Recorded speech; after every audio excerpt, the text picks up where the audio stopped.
Hello guys, in this video I'm going to show you how to use the text to audio function in Capcut. The first thing you need to do is enter the app.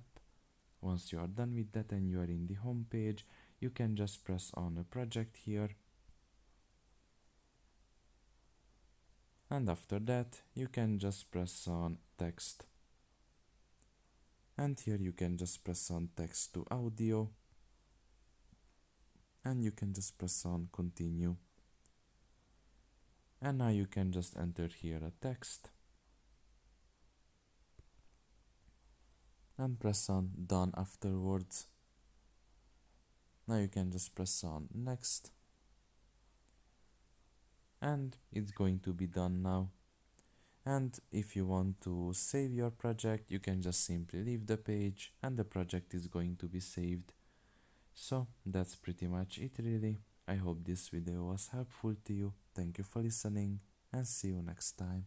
Bye bye.